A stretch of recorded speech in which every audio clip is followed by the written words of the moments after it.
bwatyo bwayogera Mukama. Betegera gwe twakkiriza n'abatannaba kumukkiriza bantu zisanze ensi n'emirimu gye bakoleramu. Tuli mu mbeera nga twetaaga okusasirwa kwa Mukama, Zisanze abaka, era nga tetumanyi na kijja. zisanze bizinensi. Katonda taliko kyalikola wabula ng'alabudde abaddu be bannabbi be ekyama. Wulira ggwe eggulu, tega okutu eri ensi, kubanga Mukama ayogedde. Bwatyo bwayogera Mukama. Katonda azze okwogera na bulamu bwo. Omwana wa Katonda ow'omuwendo omungi, kubuuzaako n'okukulamusaako mu linnya lya Mukama waffe Yesu Kristo. Njagala kwebaza emirimu gy'osobodde okukola. Mukama yeebazibwe akusobozesezza okubaako ky'okwatako ate okufuna ekyo ekinaagulira magala eddiba. Mukama waffe yeebazibwe. Njagala nnyo okukwebaza okwekuumira kwene eyaffe 3ABN TV amazima agatajunguluddwa, okubeera nga togiviirako ddala. Manyi nga togenda kusigala kyekimu, kubanga ebigambo ebibeera kuno ddala bya bulamu obutuwanguza mu nsi eno, ate era n'obulamu bugenda okujja. Kizito Muluya Hannington, nze nkuyozaayoza nga nkwebaza olw'okutambula nange kakano ennaku 5 nga tuyiga ekigambo ekikulu kino eky'emikisa gya Katonda gy'ategekedde abamwagala okuyita mu ebyo bye yatuteresa, oba kiyite stewardship obuwanika. Tuzze nga twetegereza ensonga nnyingi eziwerako, naye njagala kukwebaza kubanga toviirako ddala, ate era n'olwaleero kw'oli okulaba nga tutambula ffenna. Njagala kukwanirizaako nno ggwe omulabi waffe nga gwe mulundi gwe ogusoose. Njagala kutegeeza 3ABN TV weeri olw'okulaba nga obulamu bwo obw'omwoyo buteekebwateekebwa, ate era n'obw'omubiri okuwangula ensi eno n'okusikira obulamu obutaggwaawo. Njagala kutumiraako mukadde wange Mwami Hoji Nsubuga, Director Agape Christian Secondary School. Nkulamusizaako. Mukama waffe yeebale kukuuma ate n'okukulabirira. Njagala okukoowoola nga nkusaba nga nkwegayirira ojje tuyige ffenna n'emu ky'okuyiga kino, era katusabe. Katonda kitaffe atwagala, tukwebazizza kubanga otuwadde omukisa omulala okuwulira ky'oyogera kuva mu kigambo kyo. Kaseera kano kako jangu oyogere naffe otuyigize era otuluŋŋamye ku bwa Yesu Kristo Mukama waffe tusabye. Amiina.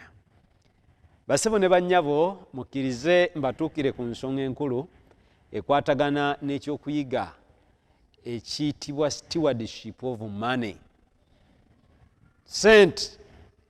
Kankutegeeze ekigambo sente kiwandiikiddwako emirundi miyitirivu mu byawandiikibwa ebitukuvu, naye ate ekigambo sente kiyimbiddwako abayimbi bangi. Ekigambo sente kye kinoonyezebwa wonna okwetooloola ensi yonna, era abantu bakeera mu kiro nga banoonya sente. Naye twagala kumanya Katonda alowooza atya ku nsonga ya sente, era nga ffe abakkiriza Katonda abateekateeka obulamu bwaffe olw'okusikira obwakabaka bwe bw'atekeddeteekedde abamwagala, twandyeyisizza tutya ne sente, kubanga bannange sente tuzeetaaga.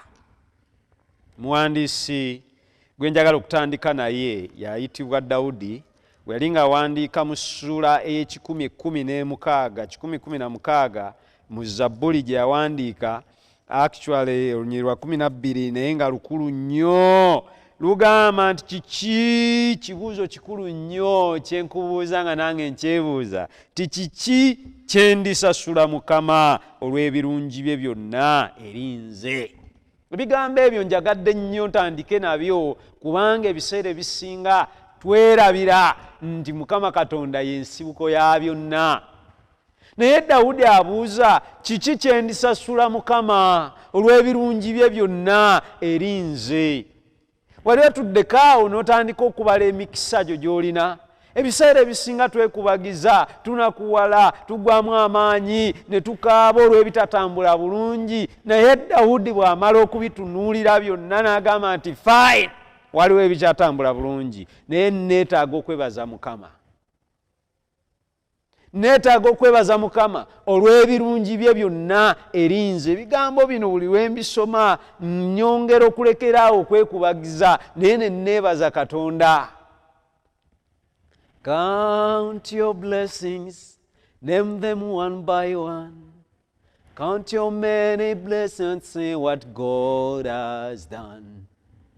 Katonda atuwadde emikisa naye oluusi tetufuddeeyo kugibala ne tulaba nga tuli bubi ne tukaaba ne tusinda olw'ebyo ebitannaba kutambula bulungi. Amawulire amalungi gendeese gagamba nti bwe tunaalaba emikisa gya Katonda ne tugibayo ne tugitegeera, njagala kutegeeza n'ebyo ebirabika nga byatannakolako agenda kubikolako. Omuwandiisi agambye kiki kye ndisasula Mukama olw'ebirungi bye byonna eri nze.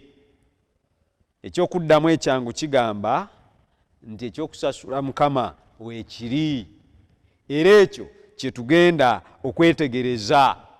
Newankubadde nga tuzze tukyetegereza, naye kankujjukiza ebigambo bino bye twasomye mu kitabo ky'Abaluumi essuula eno ey'e12 olunyiiri olusooka n'olwokubiri, kubanga lulimu ekyo kye tuyinza okusasula Mukama olw'obulungi bwe n'ekisa kye gye tuli. Agambye kyenva mbeegayira abooluganda olw'okusaasira kwa Katonda okuwangayo emibiri gyammwe ssaddaaka ennamu entukuvu esanyusa Katonda, kwe kuweereza kwammwe okw'amagezi.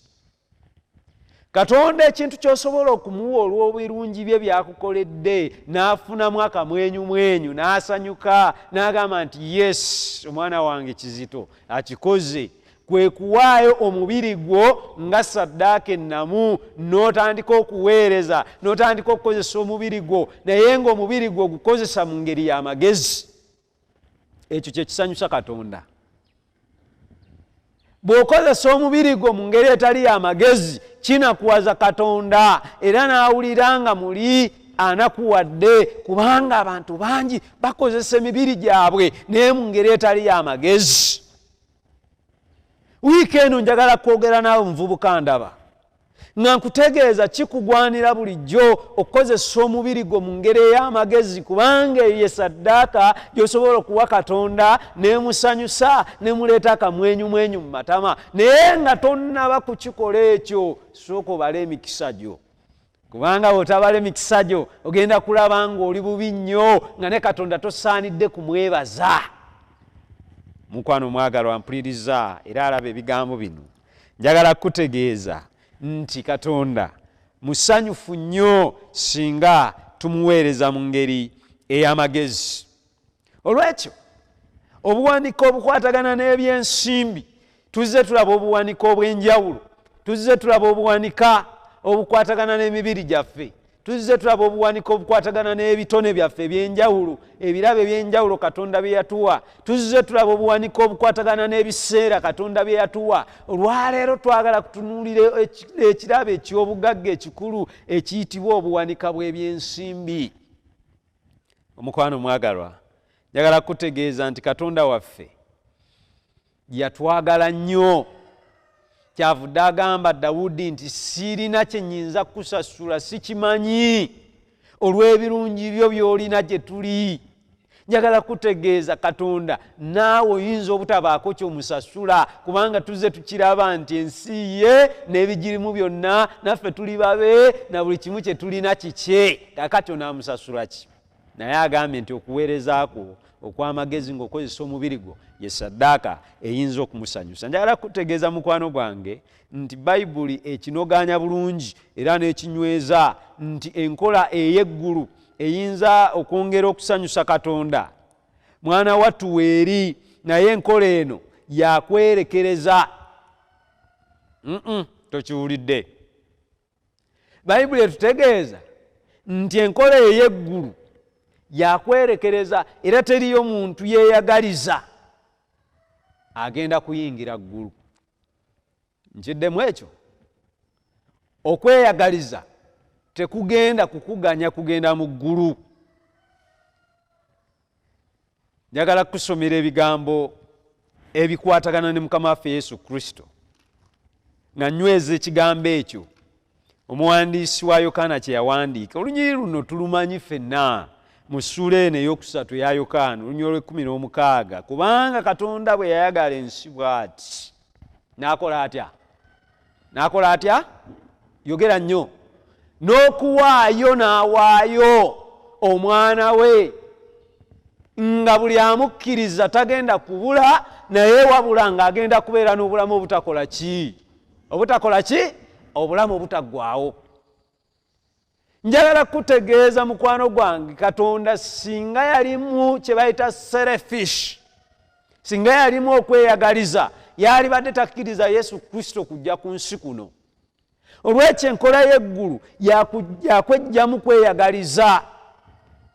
Omuwandiisi w'Olunyolo lw'17 kyava agamba nti kubanga Katonda teyatuma mwana we mu nsi kusalira nsi musango, naye ensi erokokere ku ye. Nange saagala kusalira musango kubanga siri musazi waagwo, naye kyenjagala otegeere Katonda nange nyambe mutegeere, tusobole okuwona ensene ey'ekibi, kubanga ye Sitaani yajja kubba kutana kuzikiriza, naye ate bwe tukkiriza Yesu Kristo kuba omulokozi waffe, tusobola okusikira obulamu butaggwaawo nga bwe yasuubiza. Olw'ekyo ekyo kikakafu era kya mazima. Naye nga tukkiriza Yesu Kristo kuba omulokozi waffe, omuwandiisi ono agamba nti kya nsonga bulijjo okwejjamu omulabe gwe bayita kweyagaliza, kubanga omulabe ono gwe bayita kweyagaliza ye yayingira mu Lusifa. Bw'ayingira mu Lusifa, mwana wattu n'amuleetera okusobya Katonda n'okwonoona, era n'abeera nga yayagadde okubeera omukulu ow'obwakabaka bwa Katonda, newankubadde nga Katonda ye nannyini nsi n'eggulu lyonna. Olw'ekyo mukwano gwange awuliriza ebigambo bino, tosobola kusinza Katonda mu ngeri y'amazima okuleka nga wejjeemu okweyagaliza, okuleka nga omusabye n'akuyamba n'ovaamu kye bayita okweyagaliza. Kubanga Katonda kwategerera nti tumwagala, agamba nti leeta ku ekyo kye nkuwadde tulabe oba onaasobola okunziriza. Ensonga lwaki akusaba, nakugambye nti waliwo eyambuuza nti naye Katonda omugagga agamba nti buli kimu kikye, lwaki atusabiriza ate ne ku byatuwadde? Naye ekyokuddamu kyangu, Bayibuli ekyogera nti omutima gwo gye gubeera n'ebyobugagga byo gye bibeera.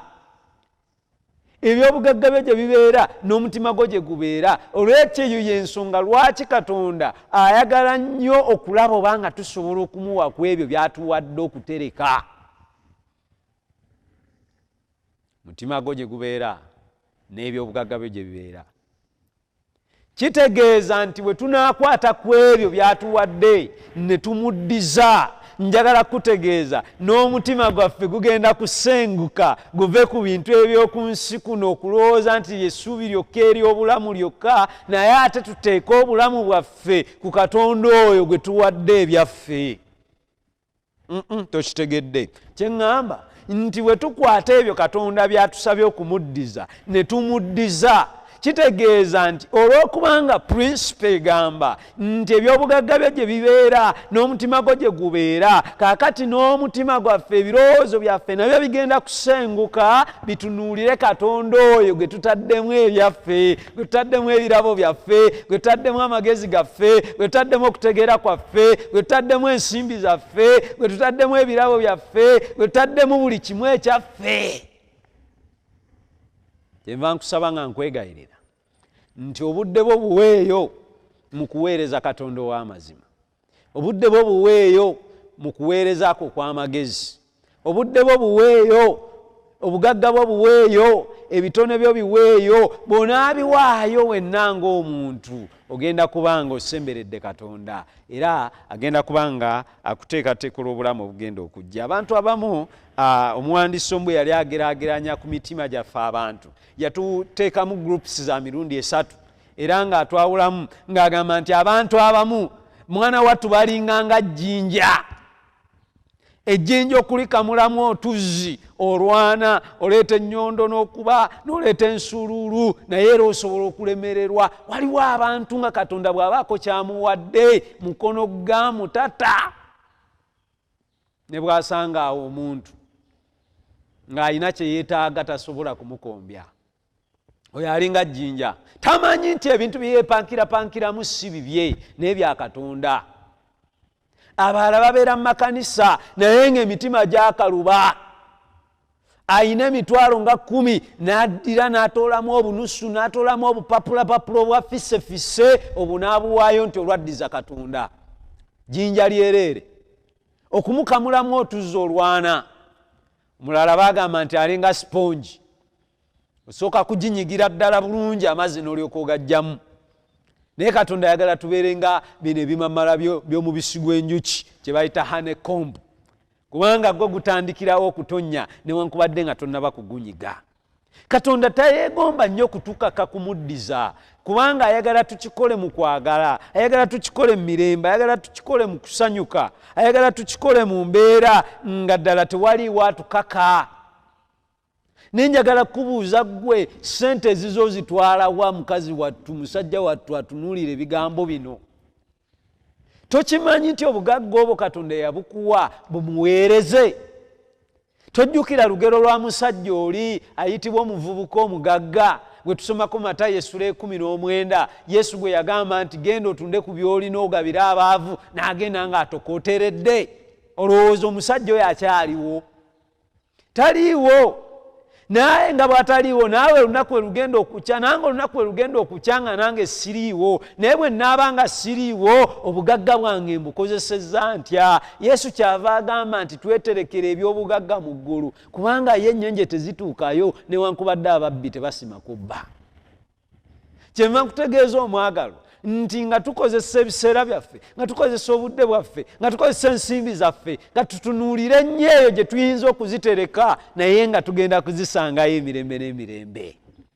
Omuwandiisi w'Abakolinso essula ey'omwenda, Bakolinso ekyokubiri essula ey'omwenda olunyiri luno olw'omusanvu lwe njagala okutandika nalwo, Bayibuli weeyogerera ebigambo ebikulu ng'etutegeeza ku butya bwe tuyinza okuddiza Katonda n'emitima emyanjulu. Kufuuliriza, omuwandiisi agamba nti buli muntu akolenga nga bw'amaliiridde mu mutima gwe, si lwa nnaku newankubadde olw'okuwalirizibwa, kubanga Katonda ayagala oyo agabana essanyu. Agambye atya? Katonda ayagala oyo agabana ki bannange? Agabana essanyu. Lwaki olinda kumala kunyoola mukono mu kkanisa osooke oweeyo ku nsimbi? Lwaki olinda kumala kunyoola mukono mu mbeera mu nkikoze ekika waliyo omukolo naye nga akasente okanyiga? Ekirungi kyenjagala Katonda takusaba kyotalina. Naye agambye nti Katonda ayagala oyo agabana n'essanyu, si lwa nnaku newankubadde okuwalirizibwa. Ekyo kyowaayo ng'owaliriziddwa eri Katonda sisuubira nti akisiima, kubanga agambye nti ayagala oyo agabana essanyu, si lwa nnaku newankubadde okuwalirizibwa. Njagala kubategeeza bassebo ne bannyabo, abasajja baali b'amaanyi nga n'ensi batya. Abasajja baali bagagga. Bw'osoma ku byafaayo bya pulezidenti wa Libya yaliko omwami Muammar Gaddafi, nga bw'ajjako mu Uganda wano ffenna tubeera ku bunkenke. Lowooza ku kwini wa Bungereza, bonna ebintu baabivaamu dda, baawummula. Njagala kukakasa wano olwaleero obadde tokimanyi, naawe ogenda. Y'ate nze naasigala. Naye tubitwala wa? Omuwandiisi ono kyavudde agamba nti naye tusobole okubaako gye tubisiga. Eyo gye tubisiga ye watagenda kubeera babbi, ye watagenda kubeera nnyenje. Bw'otunulira palamenti za Afrika ennaku zino olaba ng'ekigambo ekiri ku mwanjo bwe bubbi. Era ffe abambala amasuuti kaakati tunaatera okugavaako, kubanga abambala amasuuti kati batubulaninzeko ekigambo ekirala. Bagamba nti suuti ow'ekitiibwa, abo be babbi. Ensaawo weetuuse. Njagala kubategeeza bassebo ne bannyabo, abantu babbi, naye abantu nga babbi osobola okuyimirirawo n'ogamba nedda, eby'obugagga bino byenkuŋŋaanyizza kambiteeke mu mulimu gwa Mukama, kubanga gwo tegusobola kunsala. Njagala kutegeeza mukwano gwange, omuwandiisi ono agambye nti Katonda ayagala abo abawaayo n'omutima ogw'essanyu. Era kyava tutegeeza nti kitugwanira nga bulijjo okujjukira Katonda waffe, okujjukira nti bye tulina byonna ye yabituwa, bye tulina byonna yabituwa, kuviira ddala ku mibiri gyaffe, eby'obugagga bye tulina, ebintu ebitwetoolodde, talenti ze tulina, kya nsonga okujjukira nti yabituwa. Eyo y'ensonga lwaki bw'oyitibwa mu buweereza tosaanidde kwekuluntaza, kubanga Katonda akuwadde buyimukisa okumuweerezaako. Omuwandiisi wa ngero bw'aba awandika mu ssula y'ekkumi olunyiriro lwa 22 agamba nti omukisa gwa Mukama gwe gugaggawaza. Saagala oddemu kwepanka. Omukisa gwa Mukama gwe gugaggawaza. Kituufu oli mutetenkanya nnyo era oyiiya, naye omukisa gwa Mukama gwe gugaggawaza. Njagala kusomera lunyiriri luno lutegere bulungi. Ngero 12 agambye omukisa gwa Mukama gwe gugaggawaza, so tagatta buyinike bwonna wamu nagwo. Wandikubyeko amiina singa okitegedde. Omukisa gwa Mukama gwe gugaggawaza, naye omukisa ogwo bwe gumala okugaggawaza tagugattako buyinike. Ekigambo ekyo kikulu nnyo okukitegeera n'okukimanya, kubanga abantu bangi mpulira mubagenda eyo mu Illuminati awola bannange ensi weetuuse yakusabira nnyo, ne bakusalira emyaka nti nno tugenda kuwa obugagga naye ogenda kweyagalamu emyaka 7 nti okikkiriza nti okuba omwavu kangaggawalemu emyaka 7 n'ofuuka prominenti, ensi yonna nekutegeera, naye akaseera kaako kugenda bwe katuuka n'ogenda. Abantu bangi bazimbye ku zikalina naye nga wansi waazo waliyo mitwe gy'abantu. Abantu bangi bakoze obugagga obw'enjawulo naye ng'ekyamazima singa onoonyereza engeri gye bafunyemu obugagga bwabwe, ekyamazima ogenda kukizuula nga tewandibwegombye. Njagala kutegeeza ekibi kitutuusizza awantu awazibu ennyo, ng'omuntu kaakano okubeerako obulungi weetaaga kumala kukola bubi. Ensi etutuusizza nga bagamba nti gundi mugagga katunoonyereze ku by'obugagga bwe. Njagala kutegeeza sente zigudde value, ng'omuntu singa akola n'amazima agenda kumaliriza ng'ekyamazima afunye obuzibu. Naye bwe kikubeera mu mutwe gwo n'ojjukira nti ekigaggawaza mukisa gwa Mukama, ate Mukama bw'angaggawaza omukisa ogwo tegubeerako buyinike, ekintu ekyo kikuleetera okukola ng'omanyidde ddala nti waliwo eyakuwa, era oyo bw'agamba nti leetako bino bikole wano tosobola kugaana kubanga oba omanyi source ey'obugagga bwo. Njagala kubuuza gwe ntunuulidde, obugagga bwo source yabwo eri ki? Omuwandiisi agambye nti omukisa gwa Mukama gwe gugaggawaza. Nsaba Mukama akusaasire nga bw'ansaasira. Omukisa ogwo gwayogeddeko ogwatagattako buyinike gungaggawaze naye gukaggawaze ate gutusikize obulamu obutaggwaawo.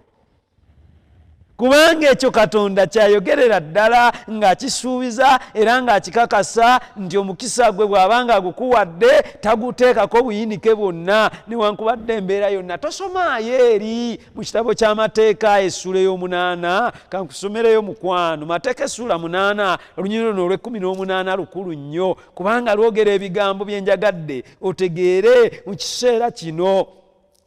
Omuwandiisi ono agamba bw'abanga akinyweza, agambye Deuteronomy chapter 8 mateeka kiyinza okubuzaabuza naye ekyamateeka essula 8 lugamba naye onojjukiranga Mukama Katonda wo kubanga oyo yakuwa obuyinza okufuna obugagga anyweze endagaano ye gye yalayirira bajjajjaabo nga leero. Njagala kutegeeza omuntu alina obuyinza ku bugagga si mulala yenna naye ye Katonda.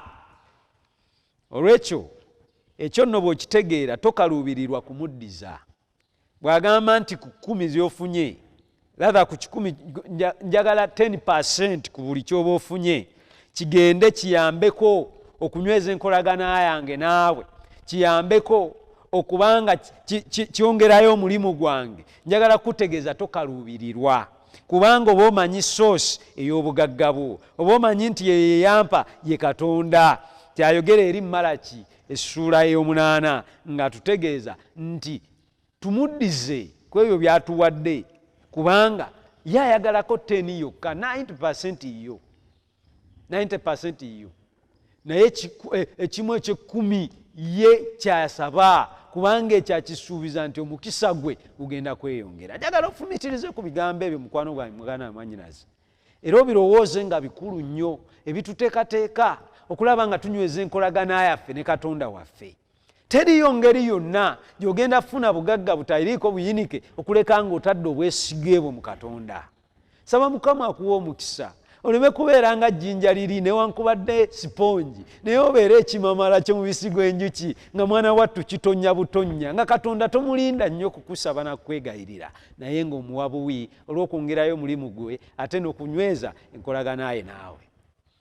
Njagala kusaba wamu naawe mukwano gwange. Mukama atuwanirira, atuwa amaanyi, atuwa amagezi. Mu kusaba kwaffe kuno atujjukize nti byonna bye tulina bibye era tuwengayo awatali kukakibwa newankubadde okunyolebwa emikono. Katusabe. Katonda kitaffe atwagala, tukwebazizza kubanga ensi yono okujjula kwayo. Tutegeredde ddala okuyita mu wiiki eno nti buli kye tulina kyonna kikyo. Tusaba nga twegayira Katonda waffe eyo lesoni oyongere okuginyweza mu bulamu bwaffe. Nga tukuddiza ku ebyo by'otuwadde Katonda waffe, katuleme kuddiza lwa nnaku ne katukuwenga n'omutima ogusanyuse. Nsabidde omukisa omuntu yenna alaba ebigambo bino era abifumiitirizaako, Mukama omuwa obugagga obutalina buyinike. Mukisa gwa Kitaffe, Omwana n'Omwoyo Omutukuvu gubeere wamu naffe mu byonna, kubanga tusabe nga tuyita mu linnya lya Kitaffe n'ery'Omwana n'ery'Omwoyo Omutukuvu. Amiina. Mukama abeere wamu naawe, weeraba.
Ababuulizi n'abalala abalunda n'abayigiriza olw'okutuukiriza abatukuvu olw'omulimu ogw'okuweereza olw'okuzimba omubiri gwa Kristo. Ebyenkomerero okutuukirira mu mpisa ez'okutya Katonda.